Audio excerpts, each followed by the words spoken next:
Hey everyone, I hope you guys are doing good and staying safe. In the previous video, we took a look at subnetting and we looked at an example of subnetting and how in AWS they reserve 5 IP address for each subnetwork and so on. In this video of Networking 101, we are going to take a look at some more concepts in regards to private and public subnet. So whenever you create a subnet on the AWS side of things, by default, that subnet is private in nature. But how do you ensure that that subnet is a public subnet or that subnet is a private subnet? It depends on the route. If that subnet has a route to the internet, it's called as a public subnet. If that subnet does not have a route to the internet, it's called as a private subnet. So that's the difference between a private subnet and a public subnet. So now let's think about in terms of IP addresses. If a resource is placed into the public subnet, that resource will get a public IP as well as a private IP from that subnet range. If a resource is placed in the private subnet, it will only get a private IP from that subnet range. It will not have a public IP, which means resources from the private subnet will never be able to talk to the internet, whereas resources from the public subnet will be able to talk to the internet. So what's the classic example? You place all web-facing servers that possibly host a web application that is accessed by the entire world into public subnets. You can place a public facing load balancer into a public subnet. But whereas your database, which stores your customer data, topmost priority should be into your private subnet so that it's void of internet access. So this is a classic example for you to understand a private subnet versus a public subnet. So on the AWS side of things, what you would do is you would go ahead and create a network out of which you will automatically get a route table called as the main route table, which I'll show you in a moment in the labs. And this main route table is going to be mapped with your private subnet, which wouldn't have a route to the internet, whereas you would create a custom route table and add a route to the internet and map the public subnet to it. Always remember to yourself, guys, the main route table is associated with the private subnet, whereas a custom route table is associated to the public subnet. And the route table consists of a lot of routes. So the private subnet route table will not have a route to the internet, whereas the public subnet route table will have a route to the internet. But then now you can ask me, Akshay, this is great. I understand this. But how do you get internet connectivity to your network? Because you mentioned that by default, your network is private in nature, right?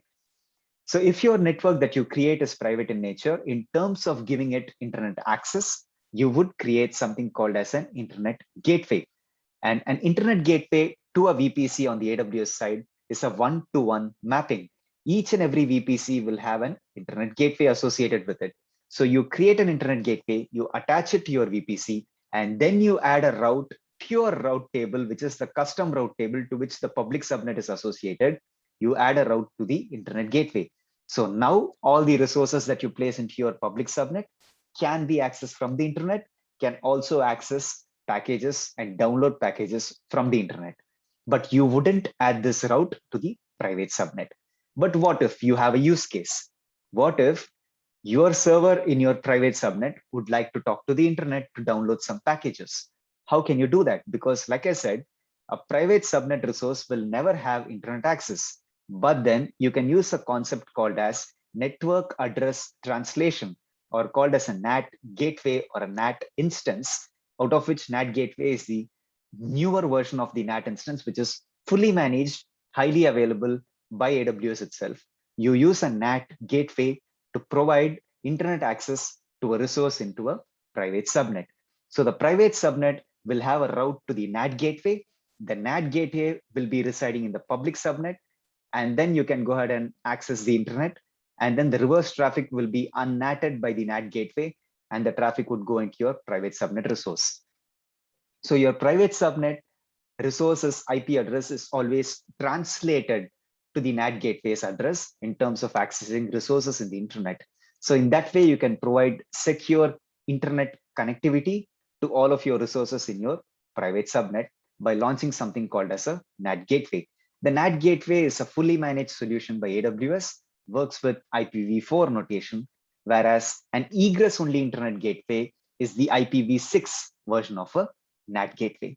So in this three-part series of Networking 101, I hope you understood the basic concepts of IP addressing IPv4, IPv6, OSI model, private public IP, as well as I hope you got a really good idea into how do you do subnetting.